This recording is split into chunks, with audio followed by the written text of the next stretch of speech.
আজকে এলাম মামা বাড়ি আর মামি করছে তোমার পিৎজা। তো এই পিৎজার রেসিপিটা তোমাদের সাথে একটু শেয়ার করি। দেখো প্রথমে এখানে কি দিয়েছে মামি? ময়দা, ইস্ট আছে, ময়দা আছে, ইনো দিয়েছে আর কাসুরি মেথি, লবণ আর দই দিয়ে একসাথে এটাকে মাখা হবে। এখন সন্ধ্যেবেলা হবে, কিন্তু এখন থেকে মেখে এটাকে রেখে দিতে হবে। তাহলে আরেকবার বলে দিই, ময়দা আছে, ইস্ট আছে, ইনো আছে, কাসুরি মেথি আছে, তারপর এখানে টক দই দেবে। আর কি দেবে? নুন একটু, নাকি একটু নুন দেবে, সাদা তেলও দেবে, দিয়ে এটাকে একবারে ভালো করে মাখা হচ্ছে। আর অল্প একটু চিনি দেবে, একটুখানি, যাতে নুন মিষ্টির ঠিক ব্যালেন্সটা থাকে, ওর জন্য একটুখানি চিনি দেবে। দিয়ে একেবারে ভালো করে এটাকে এখন থেকে মেখে রাখা হচ্ছে, আর সন্ধেবেলা কিন্তু করা হবে। তো সবটাই তোমাদের সাথে শেয়ার করছি। আর দেখো এইদিকে গাজর, বিনস, মটরশুঁটি, 2-4 কোয়া রসুন। রসুনটা দেবে না, এটা অন্য মশলার জন্য, মানে রেসিপির জন্য, ধনেপাতা চাটনির জন্য এটা কেটে রাখা হয়েছে। তো শুধু এই সবজি। আর এই দেখো মামি এখন মাখছে। এ দেখো এরকমভাবে মাখাটা হয়েছে, একটু হালকা শক্ত, হালকা নরম, এটা আরও নরম হয়ে যাবে। তারপরে একটু রেস্টে রেখে দিতে হবে, মানে আজকে সারাদিনই থাকবে, বিকেলে করবে। হ্যাঁ, তো আজকে সারাদিনই এরকম থাকবে, তো বিকেলবেলা এটা হবে। তো দেখো বন্ধুরা, বিকেল হয়ে গেছে। এবার দেখো ঢাকা খুলে দেখছি কি সুন্দর, কতটা ঢুকে যাচ্ছে আঙুলটা, দেখতে পাচ্ছ? অনেকটা কিন্তু ফুলে গেছে। এরপর তুমি কি করেছো? তারপর দেখো এখানে আমি একটু শুয়ে ঘুমিয়ে পড়েছিলাম, আর মামি এদিকে ধনেপাতা চাটনিটা রেডি করে নিয়েছে।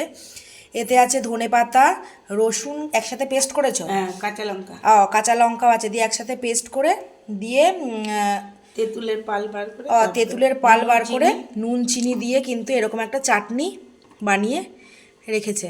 এবার এটা কিন্তু পিৎজার ওপরে দেওয়া হবে। এরকম একটা একটা বেশ বড় করে কিন্তু লেচি বার করে নিতে হবে। বেশ বড় লেচি বার করে নিয়ে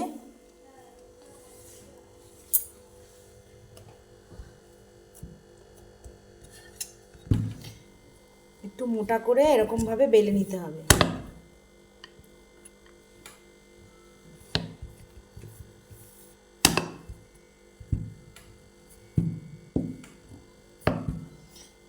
দেখতে পাচ্ছ থিকনেসটা কতটা মোটা, কিন্তু এরকম মোটা করে বেলে নিতে হবে।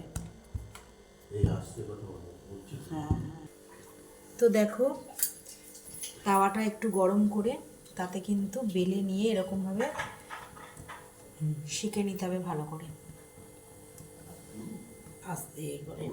এবার সিমে করে এটা কিন্তু ভালো করে ওপরে বেশ ভালো একটা ঢাকা চাপা দিতে হবে। তাহলে তাওয়াতে, মাইক্রোওভেন ছাড়াই কিন্তু তাওয়াতে এই পিৎজাটা খুবই সুন্দর হবে। তোমরা যদি প্রথম থেকে আমার এই পুরো ভিডিওটা ফলো করো, তাহলে কিন্তু অনায়াসে পিৎজাটা ঘরে খুব সুন্দরভাবেই হয়ে যাবে। দেখো খুব সুন্দরভাবে, একদম ভালোভাবে যাতে এঁটে যায় সেরকমভাবে বেশ চাপা দিয়ে কিন্তু এটাকে ঢাকা দিয়ে রেখে দেবে। এবার সিমে কিন্তু ভেতরটা গোটাটাই হয়ে যাবে। দেখো বন্ধুরা, 15 মিনিট পর এসে দেখছি কেমন সুন্দর ফুলেছে, কেমন সুন্দর ফুলেছে। দেখো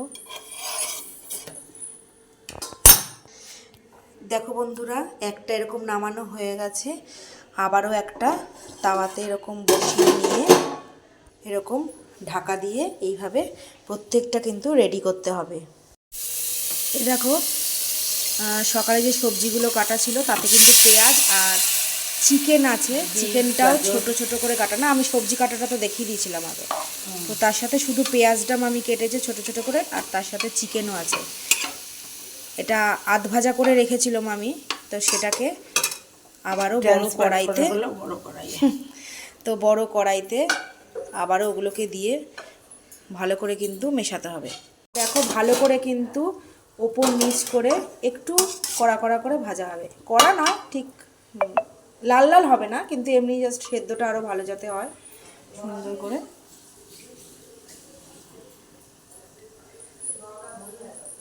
চিকেন আর সব সবজিগুলো একসাথে মানে এগুলো সব আলাদা আলাদাই ভাজা হয়েছে, আবার একসাথে মিশিয়ে ভালো করে আরেকবার করে ভাজা হচ্ছে।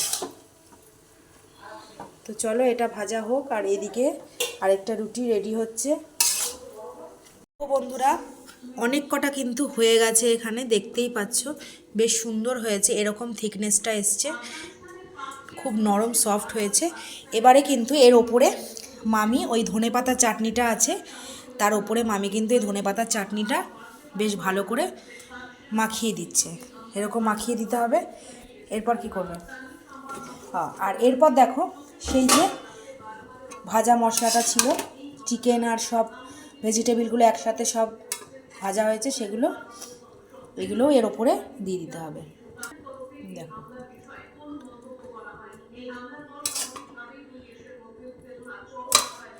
ভালো করে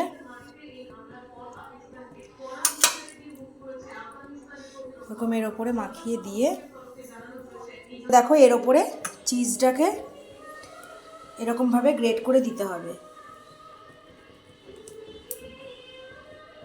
দেখো সুন্দরভাবে চিজটাকে কিন্তু গোটাটা এরকম কভার করে দিয়ে দিতে হবে।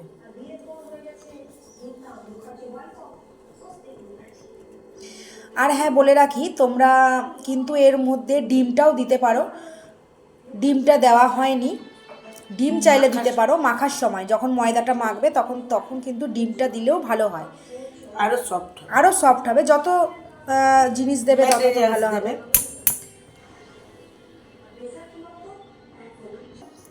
এইভাবে কিন্তু তাওয়াতে বসিয়ে দিতে হবে, এটা সম্পূর্ণ কিন্তু তাওয়াতেই হচ্ছে।